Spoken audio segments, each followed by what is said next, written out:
Si je vous dis que malgré tout ce que vous voyez, tout va bien en ce moment, me croiriez-vous? Si je vous dis que ce que vous vivez en ce moment, c'est vous qui l'avez créé, et personne d'autre, me croiriez-vous? Si je vous dis que ce que vous prenez pour vrai est faux, mais que ce qui est faux peut aussi être vrai, me croiriez-vous? Si je vous demande pourquoi vous n'êtes pas encore riche, heureux, en pleine santé, et beau en ce moment mais pauvre, triste, malade et vous trouvant laid, qu'auriez-vous à me répondre?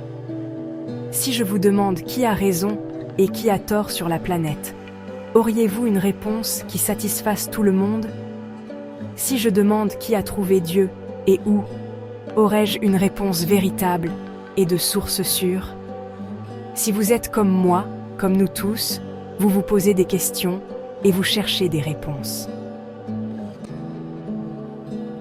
Quand vous en trouvez, êtes-vous certain qu'elles soient optimales pour vous, qu'elles soient réellement efficaces quant aux effets qu'elles doivent produire dans vos vies?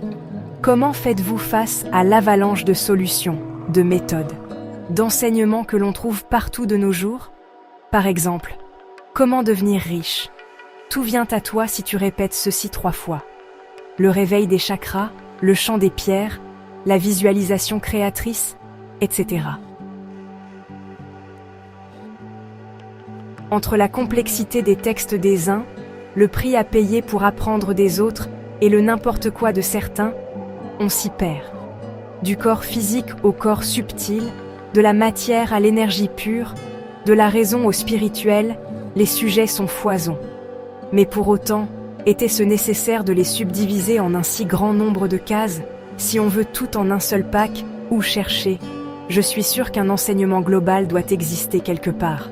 Celui qui permet à chacun de s'en sortir haut la main en toute situation et de se trouver toujours au bon endroit, au bon moment, afin que les étoiles nous soient toujours favorables.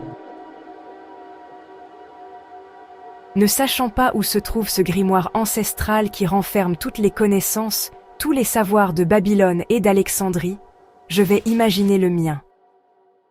Si nous sommes à l'image de la création, mieux, si nous sommes la création, alors j'ai en moi tout ce qu'il faut pour créer un nouveau manuscrit, un nouvel enseignement. Bon, peut-être pas aussi poussé, je reste modeste, mais réaliste et suffisant pour ouvrir les portes qui me sont fermées. Je veux découvrir l'unicité, être ce un dont tout le monde parle, ce un qui permet l'équilibre entre l'ombre et la lumière, ce un qui fait que je peux être libre, non marqué par une empreinte, non bloqué par des codes dont je n'ai pas la clé. Comme tout le monde, je cherche ce qui permet à quelques-uns de maîtriser leur vie sur cette planète et accessoirement de maîtriser leur être dans l'au-delà. J'ai bien compris qu'une réponse unique n'existait pas. Elle est multiple, à l'image de ce que chacun est. Comme il y a un inverse à tout car c'est une loi universelle, je désire trouver l'inverse de mes limitations. Les entités qui ont parlé par le passé et dont les paroles ont servi à créer des religions, des dogmes, des textes philosophiques, ont fait un cheminement personnel selon l'époque à laquelle ils vivaient. Même si les grandes lignes restent immuables, on doit s'adapter à l'ère où l'on vit. Il n'y a rien de figé dans le temps. Tout est voué à changer, à se transformer, à évoluer dans une compréhension de l'ancien vers un nouveau paradigme.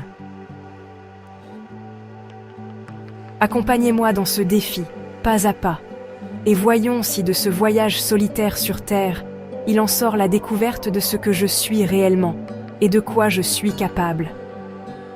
Que l'abondance dans tous les domaines, la liberté d'être, de penser et d'agir en toute liberté, ainsi que la maîtrise de ce que je suis ou dois être pour atteindre cet état de félicité absolue, se concrétise, se matérialise. Si le bien et le mal sont les deux facettes d'une même pièce et que la pièce c'est moi, alors je veux être en équilibre sur la tranche. Consciente de mon pouvoir destructeur, mais maîtresse de ce que je suis, et donc agissant pour mon bien-être et celui de mes semblables. Vous savez, il n'y a de foi qu'en soi, ici et maintenant. Qu'il en soit donc ainsi éternellement. À bientôt.